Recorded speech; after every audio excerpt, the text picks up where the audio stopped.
வீம்பு பண்ணணும்னா பார்த்தீங்கன்னா தனுஷ் வெற்றிமாறன்லாம் ஒரு படத்தை தொடங்க மாட்டாங்க. டக்குன்னு ஒரு ஆப்போசிஷனா இருக்கலாமோ அப்படின்னு நிறைய பேர் பேசுறாங்க. இல்ல ஆப்போசிஷனா இருந்தா கூட இருக்கட்டுமே, என்ன தப்பு இருக்கு? பான் இன் நார்த்னு போடுறாங்க. அப்படி இருக்கும்போது முருகன் ஒரு தமிழ் கடவுள் தான் உறுதிப்படுத்துறாங்க. சான்றா பாத்தீங்கன்னா இன்னைக்கு நம்ம தமிழ்நாட்டில் தான் பாத்தீங்கன்னா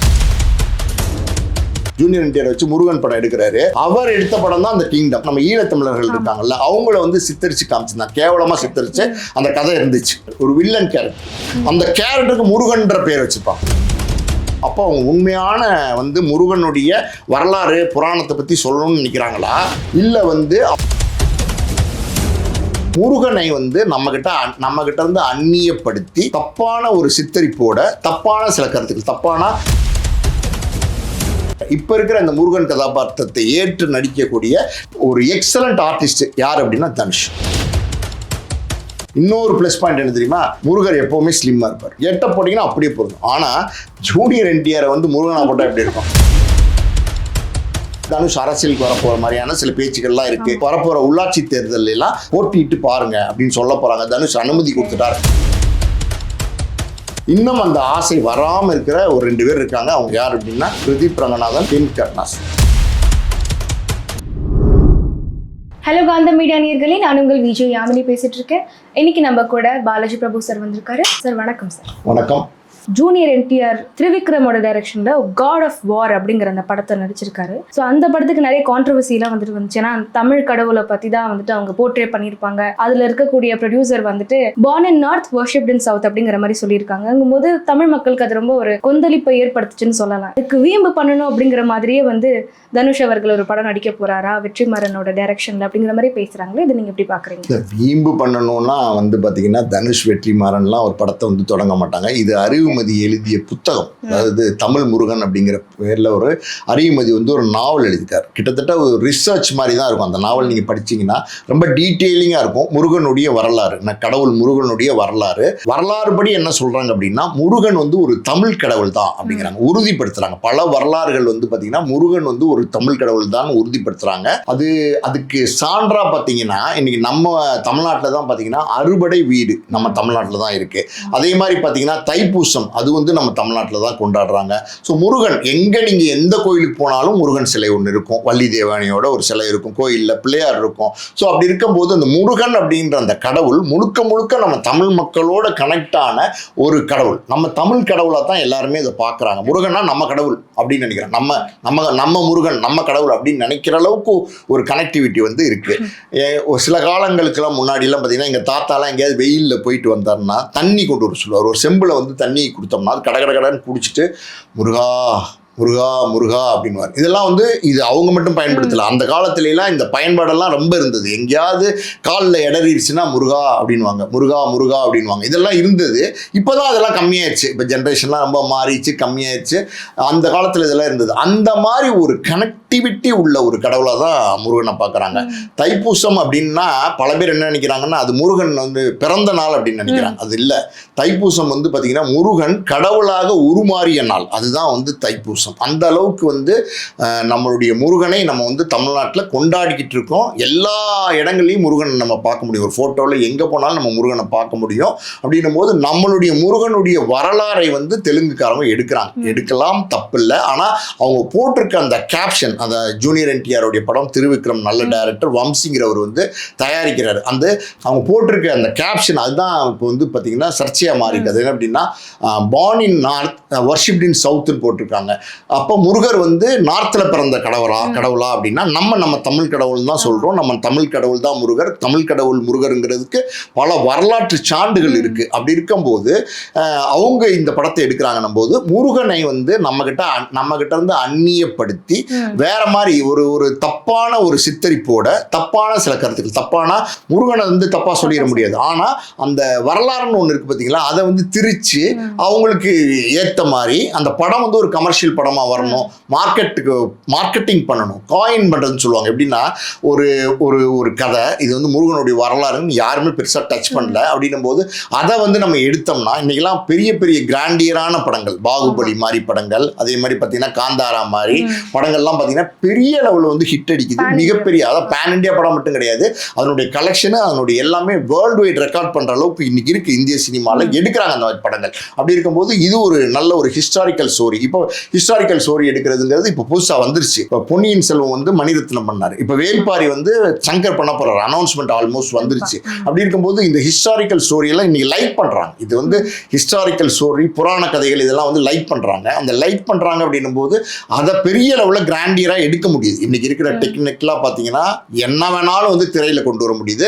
அந்த அளவுக்கு வந்து டெக்னிக்கல் வந்து ரொம்ப டெக்னாலஜி வந்து ரொம்ப அட்வான்ஸாக மாறிச்சிடும் போது அதையெல்லாம் யூஸ் பண்ணி நம்மளுடைய தமிழ் முருகரை வந்து பார்த்தீங்கன்னா அவங்க வந்து பார்த்தீங்கன்னா வேற மாதிரி சித்தரித்து படம் எடுத்து அதை மார்க்கெட்டிங்காக மட்டும், அதாவது வியாபாரத்துக்காக மட்டும் பணமாக்கணுங்கிற நோக்கத்தில் பண்ணுறாங்களா அப்படிங்கிற ஒரு கருத்து, அதனால தான் எதிர்ப்பு வந்திருக்கு. நம்ம முருகன் தமிழ் முருகன் சொல்லும்போது இவங்க எப்படி வந்து பார்ன் இன் நார்த்னு சொல்லுவாங்க அப்படிங்கிற கருத்துக்கள் வந்து வந்திருக்கு. நிறைய பேர் எதிர்ப்பு தெரிவிச்சிருக்காங்க, சீமானவர்கள்லாம் கூட எதிர்ப்பு தெரிவிச்சிருக்காங்க. இந்த சூழல்ல இந்த கதையை இவங்க எடுத்திருக்காங்க. யார் எடுத்திருக்காங்க? தனுஷ் வெற்றிமாறன் எடுத்திருக்காங்க. இது வந்து அரியுமதி ஆல்ரெடி எழுதின நாவல். வந்து இந்த கதையை நம்ம பண்ணலான்னும் போது இது நிச்சயமா நம்மளுடைய வரலாறு தானே, நம்மளுடைய புராண வரலாறு தானே. அப்படி இருக்கும்போது அதை வந்து யார் வந்து சொல்லணும்? நம்ம தான் சொல்லணும். நம்ம சொன்னா மற்றவங்க சொல்ல மாட்டான். நம்ம சொல்லாதனால தான் வேற தெலுங்குக்கார அதை கையில் எடுக்கிறான். அப்போ நம்மளே சொல்லலாம் அப்படின்னும் போது நம்ம சொல்லும் போது நம்ம கதையை வந்து நமக்கு தெளிவாக தெரியும், என்ன நடந்ததுன்னு, வரலாறு என்னன்னு தெரியும். அப்படி இருக்கும்போது அதை வந்து நம்ம தெளிவாக சொல்ல முடியும். அதுவும் இல்லாமல் பார்த்தீங்கன்னா வெற்றிமாறன் அவர் வந்து பார்த்தீங்கன்னா நல்ல டைரக்டர், சூப்பர் டைரக்டர், பிரமாதமாக படங்கள் எடுப்பார். ஒரு படம் எடுத்தார்னு வச்சுங்களேன், அந்த படத்தை வந்து ரிசர்ச் பண்ணி எடுப்பார். ஒன்றுமே இல்லை, பொல்லாதவன் கூட பார்த்தீங்கன்னா ஒரு சாதாரண லைன் தான் அவ்வளோ எக்ஸ்ட்ராடினரியாக எடுத்திருப்பார். ஒரு பைக் லவர், ஒரு சின்ன பையன் பைக் லவர், அவரோட கதையை வந்து சொல்லியிருப்பார்.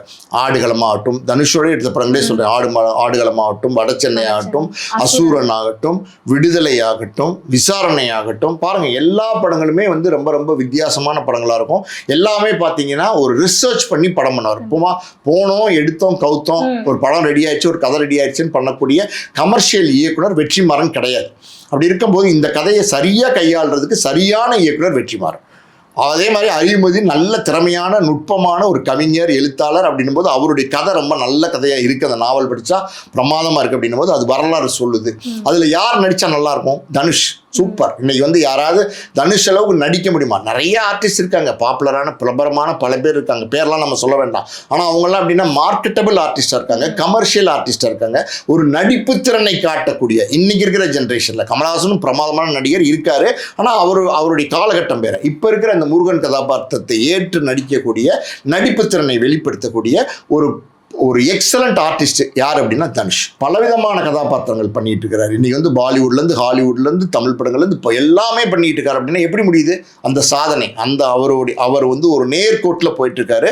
அவர் வந்து இன்னைக்கு ஒரு நல்ல நடிகராக பார்க்கப்படுறாரு. அசூரன்லாம் பார்த்தீங்கன்னா ஒரு 55 வயசு பால் மாதிரி ஒரு சின்ன பையன், என்ன வயசு ஒரு 35 இருக்கும், அவர் 38 இருக்கும்போது அவர் நடிக்கும்போது அந்த படத்தை. அப்போ அதை வந்து ஷோல்டர் பண்ணி அது அவர் ஓல்டு கெட்ட போட்டிருக்காரு, நடிக்கிறாருன்னு தெரியாமல் நடிச்சிருந்தார். அதுதான் ப்ளஸ்ஸு. ஸோ அந்த மாதிரி ஒரு நடிப்புத்திறனை நுட்பமாக கொண்டு கொடுக்கக்கூடியவர் தான் தனுஷ். இப்போ இந்த கதாபாத்திரத்துக்கு சூட் ஆவார். இன்னொரு ப்ளஸ் பாயிண்ட் என்ன தெரியுமா? முருகர் எப்போவுமே ஸ்லிம்மாக இருப்பார். அது ஒரு காலத்தில் முருகர் படம்னா சிவகுமார் அவர்களை தான் கூப்பிடுவாங்க. நீங்கள் பார்த்துருப்பீங்க பல படங்களில் சிவகுமார் அவர்கள் ஒரு எடுத்து வச்சுக்கிட்டு ரொம்ப சக்கச்சவேன்னு படம் மாதிரி இருப்பார். அப்படியே வந்து படத்தில் முருகர் கேரக்டரில் நடிப்பார். அப்படியே பல ஃபோட்டோஸில் நீங்கள் பார்த்தீங்கன்னா முருகன் அப்படி தான் இருப்பார். சிவப்பா ஒரு மாதிரி சக்கச்சவேன்னு இருப்பாரா?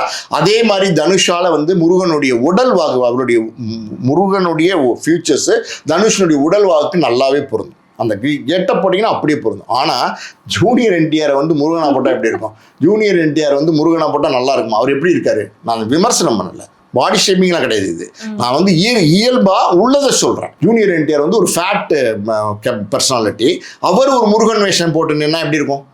யோசிச்சு பாருங்க எப்படி இருக்கும்? அதுதான் அது பொருந்தவும் பொருந்தாது. அதை தாண்டி மீச தாடி அதெல்லாம் வச்சுக்கிட்டு ஒரு கரெக்டான போர்ட்ரேலே பண்ணல அப்படிங்கிற மாதிரி தான் சொல்லியிருக்காங்க. அது நம்ம அவங்க எப்படின்னா அவங்க வரலாறு தெரியாம எடுக்கணும்னு எடுக்கும்போது இப்படிலாம் நடக்கும். அதெல்லாம் இருக்கத்தான் செய்யும். படம் வரும்போது தான் என்ன பண்ணி வச்சிருக்காங்க படத்துக்குள்ளேன்றது நமக்கு தெரியும். இன்னொரு பக்கம் அதான் சொன்னல முருகர் கிட்ட ஜூனியர் என்டிஆர் பொருந்தவே பொருந்தாது. இன்னொரு பக்கம் சில விமர்சனங்கள் வருது. அது என்ன அப்படின்னா கிங்டம்னு ஒரு படம் வந்துச்சு. அந்த படம் பாத்தீங்கன்னா நம்ம விஜய் தேவர்கொண்டா நடிச்ச படம். அந்த படம் இந்த தயாரிப்பாளர் வம்சிங்கிற தயாரிப்பாளர் தான் இந்த ஜூனியர் என்டிஆர் வச்சு முருகன் படம் எடுக்கிறாரு. அவர் எடுத்த படம் தான் அந்த கிங்டம். சில வருடங்களுக்கு முன்னாடி அந்த கிங்டம் படத்துல எப்படின்னா நம்ம ஈழத்தமிழர்கள் இருக்காங்கல்ல அவங்கள சித்தரிச்சு காமிச்சிருந்தாங்க. கேவலமா சித்தரிச்சு அந்த கதை இருந்துச்சு. ஈழத்தமிழர் கேவலப்படுத்துற மாதிரி இருந்துச்சு அந்த கதை. இன்னொரு பக்கம் பார்த்தீங்கன்னா அந்த கதை அந்த கிங்டம்ன்ற படத்துல ஒரு கேரக்டர் இருக்கும். அந்த கேரக்டர் நெகட்டிவ் கேரக்டர், ஒரு வில்லன் கேரக்டர். அந்த கேரக்டருக்கு முருகன்ற பேர் வச்சுப்பாங்க அந்த படத்துல. ஸோ அப்படி அந்த முருகன்ற பேரை வச்சு அந்த படத்தை எடுத்திருப்பாங்க. ஒரு நெகட்டிவ் கேரக்டரை தப்பானவனா சித்தரிச்சிருப்பாங்க. அப்படிப்பட்ட ஒரு ப்ரொடியூசர் அடுத்து கடவுள் முருகனை எடுக்க வரார். அப்படின்னும் போது அது எப்படி சரியா இருக்கும்? அப்போ அவங்க உண்மையான முருகனுடைய வரலாறு புராணத்தை பத்தி சொல்லணும்னு நினைக்கிறாங்களா, இல்லை அவங்க மணி மேக்கிங், பணம், பிஸ்னஸ், இது ஒரு நல்ல கதை, இதை எடுத்துட்டு போய் நம்ம படமாக்கணும்னா பிரம்மாண்டமாக்கணும்னா பெரிய பிஸ்னஸ் பண்ண முடியும், மிகப்பெரிய லாபத்தை அடைய முடியும்.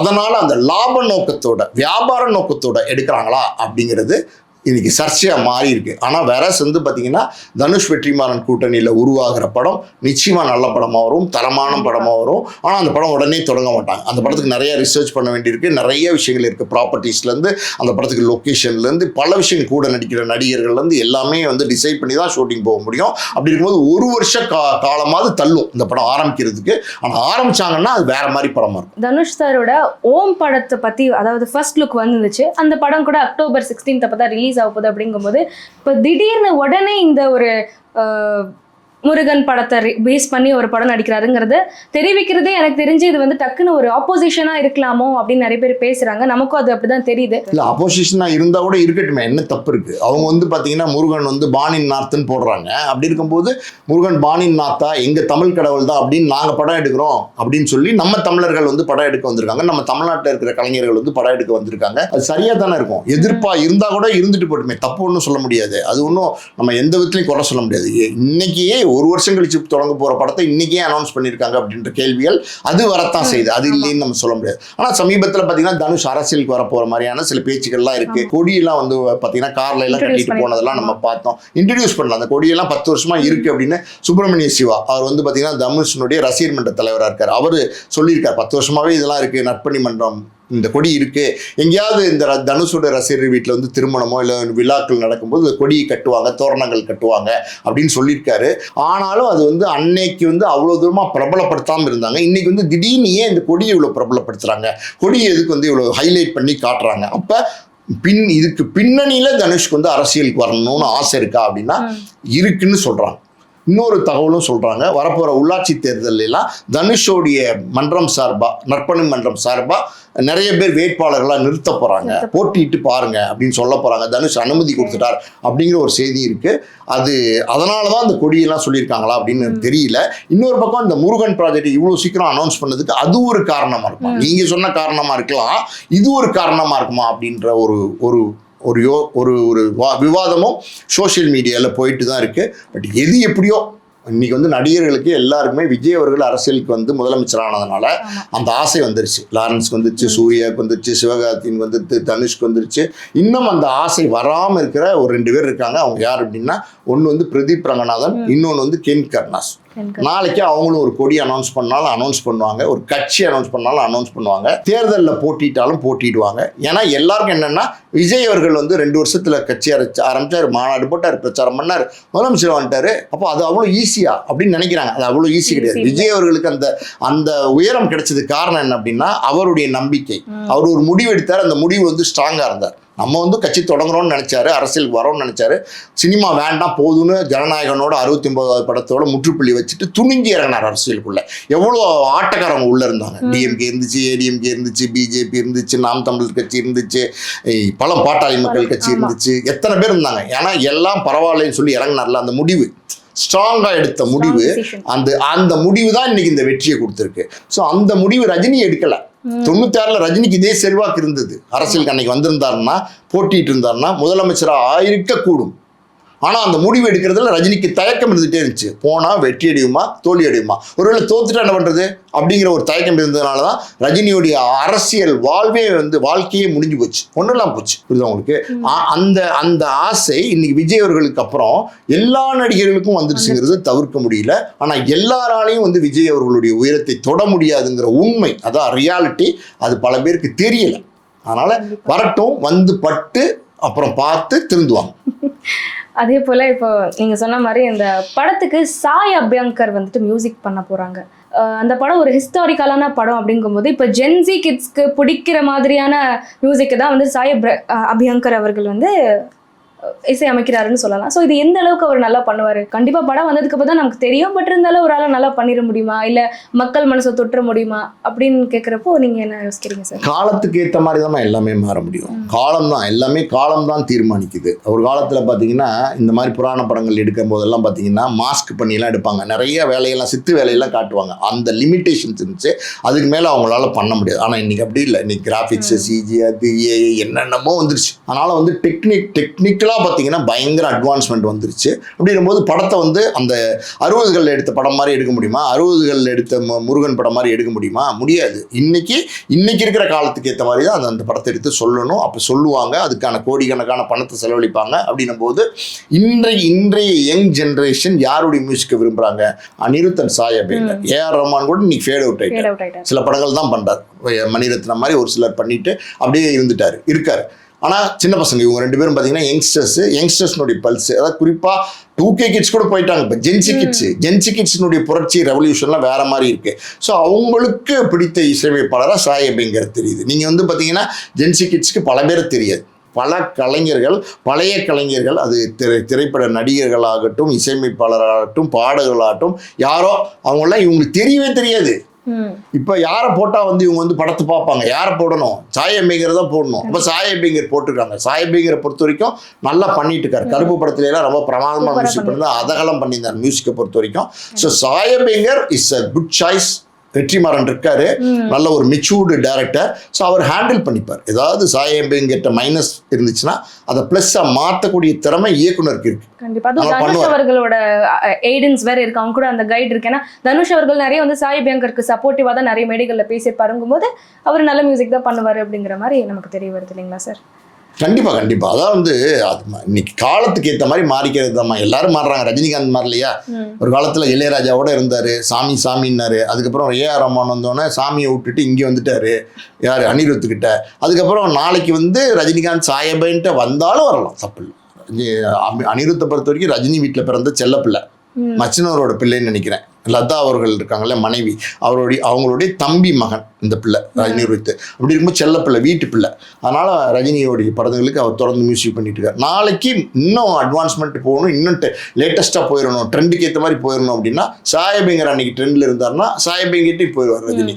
ஸோ அப்படி இருக்கும்போது எல்லாரும் மாறுறாங்கல்ல, அப்போ மாறதானே வேணும். எது முன்னாடி வருதுன்னு சொல்ல தெரியல. நீங்க 1 வருஷம் ஆகும் அப்படின்னு சொல்றீங்க. ஸோ நம்ம கொஞ்சம் வெயிட் பண்ணி தான் பார்க்கணும். தொடர்ந்து பேசினதுக்கு ரொம்ப நன்றிங்க சார். தேங்க்யூ. நன்றி.